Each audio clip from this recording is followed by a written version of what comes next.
Mise y'enjawulo ku kigo kya St. Peters Kanyanya ekulembeddwa Ssaabasumba w'essaza Kampala Paul Ssemogerere ne yeekokkola omuze gw'obwenzi n'okugulumiza obuseegu ogususse mu ggwanga ogutuusizza abakyala n'okwambala obubiina obukolerere okusikiriza abasajja okubaganza. Agamba nti kino kye kivuddeko abantu abakwatibwa akawuka ka mukenenya okweyongera mu ggwanga ate nga gwali gukendedde. Obwenzi tubusukkiriza nnyo tutiitibya butiitibya. Olaba kakati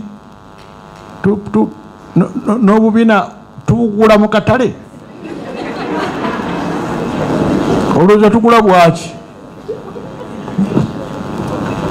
Mbuje buli mu katale.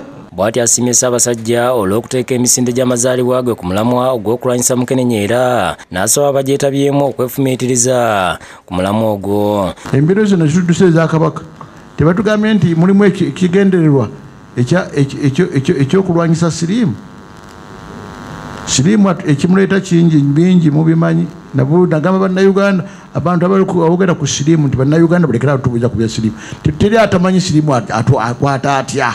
Ssaabasumba alazina obwetaavu bw'okukyusa enjiri y'okulwanyisa mukenenya naddala mu baana essira liteekebwe mu kwekuuma okusinga okutumbula okukozesa obupiira. Omuntu asobola okwefuga naye omwana n'omutwala musimanyi tubulaye mutu genda n'empeke zino munaye tomanya omire ng'omwana ali mu secondary oba omugamba ki nti bw'oba oyagala kozesa omwana agenda kusoma n'omuwa akapiira nti genda n'akapiira oba omugamba ki you go ahead.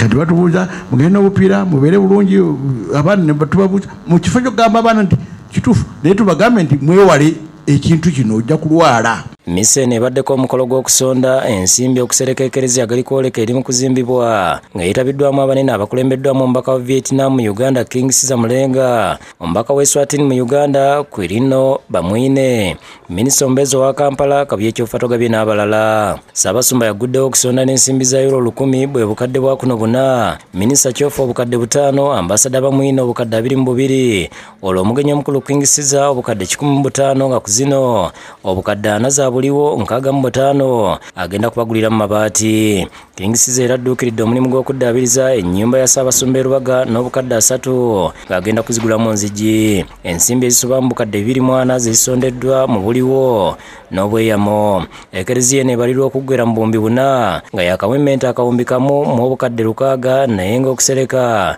beetaaga obukadde 361. Ogwaffe tugamba nti akatono ke tulina katukaddize Katonda kuba buli lwoddiza Katonda n'okola ebibye ne Katonda akola ebibyo.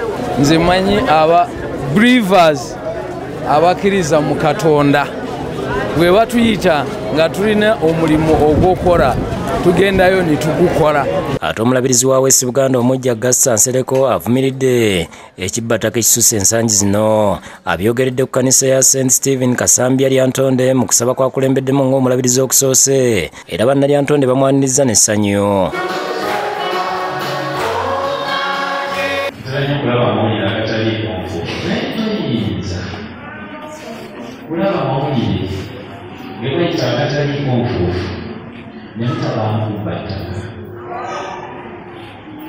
Naye omuntu nga mwogera naye olulimi olutegeerekeka bwawulira nawe lwowulira naye nawe ng'okimanyidde ddala omusajja amaze emyaka 10, 20, 30 tulidde n'obba ettakaye. Kyokka abasabye obutamugeraageranya n'abakulembeze balala wabula bakwatirwe wamu okutwala obulabizi wa West Buganda mu maaso. Obuvunaanyizibwa bweyongera nawe munsuubira mu bingi nnyo katumulabe. Naye ndio yamukyalira nabagamba nti please don't compare me to any other person. Temugeraageranya. Nze ekikumu ekyange tekifaanana kya muntu mulala. Fred Kajubi ne Jennifer Nakawesi okusakidde gwino ku Lwabukedde TV.